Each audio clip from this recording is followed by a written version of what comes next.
This ought to be a good one. I had like a, I don't know, like a 4-hour conversation with a friend the other day on the phone, and she's one of those people that I love to talk to, because I like to talk about wild, interesting stuff. And, you know, we both believe in God, Jesus, all that stuff, but we're not super religious. You know, I think religion kind of fucks everything up, if you ask me, but that's not what this is about. But, you know, we got into that topic, and then, but like, I like to pepper in, you know, all these other theories out there that are backed up by evidence if it's something that you follow. If I'm about to touch on some stuff here, if you've never thought about it or talked to anybody about it seriously or gone down the rabbit hole in any of this stuff, it's just going to sound kooky. I get it. I get it. But, you know, I'm into the UFO thing, aliens and all that, people from other worlds, and I've had a lot of weird experiences, and I've had a lot of dreams. I get these premonition dreams that are pretty wild stuff, and then they happen, which is weird. So we were talking about a bunch of stuff, and she sent me some links. I haven't read it all yet. I kind of perused some of it, but one of them was a video on YouTube, and it was about like transgenderism, like forced transgenderism, about how I mean, the premise of it is that like a lot of these people that we see in the public eye, you know, like celebrities, female models, actresses, and some of the males, they're actually the opposite sex. They were born the opposite sex, and then they were transgendered, you know, when they were young or something. Yeah, I'm not buying into this one. Sorry. Some of it maybe. Some of it maybe. There's no doubt that there's a sinister plot going around to normalize absurdity, like crazy stuff. I think there's a different point that's really being pushed here, which is just about getting people to the point where there's so much absurdity with enough real attached to each of it, each little part of it, to where people just say fuck it, they throw their hands up in the air and they just give up. That's what I think really all this is about. That's what it boils down to. But the bottom line is they're showing you all these pictures, you know. And the interesting thing is, and I want you to think about this with every conspiracy theory, when they're showing you imagery, and they're real images, and then they're taking little parts of it, and they're highlighting it, and they're showing you this thing, and then they're narrating it, and they're giving you a message over it, it's a form of hypnosis. It's the same thing the media does with you every single day when you watch the news. They show you this, and then they tell you that's what it's about. But you don't really know if they're telling you the truth or not, even though you're seeing it. Remember the scene from My Cousin Vinny? He's in the jail cell, and he's talking to his nephew, and he says, hey, look, it's like they're going to show you a brick, and they're going to show you how hard it is, and they're going to show you all the sharp corners and what it's made out of, and they're going to tell you all this stuff. But when you turn it to the side, it's just like this playing card. He's got a playing card. That's what that is. That's what's always going on.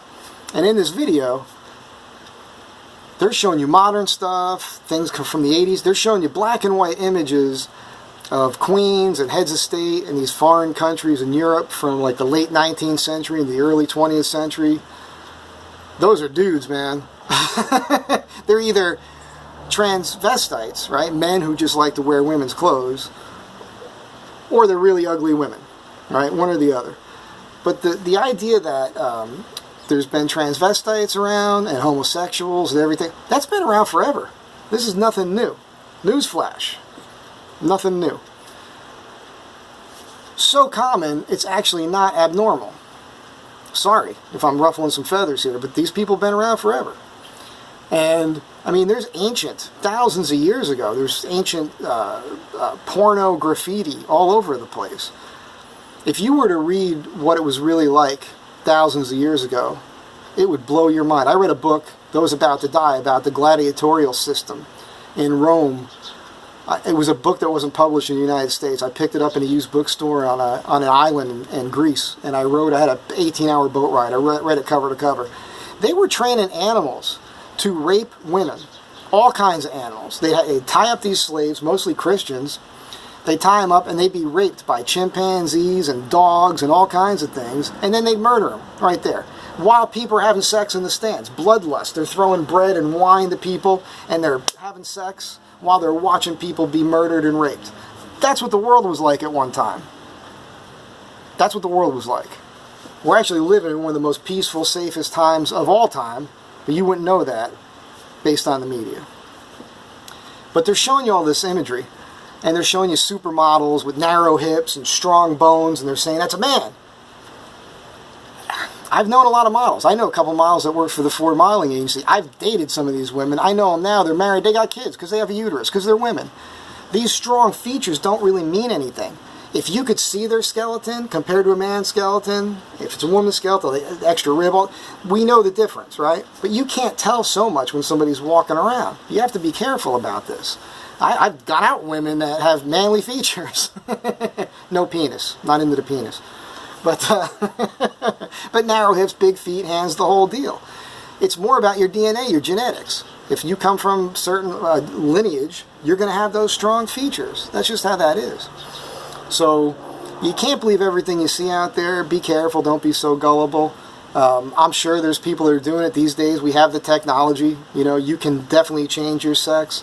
I think it's a problem with exposing youth to it, you know, too much, you know. But just be careful about what's out there. Don't just believe everything that you see. And I mean, older actresses that are like Sarah Jessica Parker, she's all jacked. Yeah, because that's the fountain of youth. The fountain of youth is health and exercise, diet and exercise. And these women want to have more muscle tone on them. And they're working out. You ever see a CrossFit woman? Female bodybuilders, they're taking testosterone. A woman can make herself look manly with muscle tone if she wants to. It doesn't make her any less of a woman.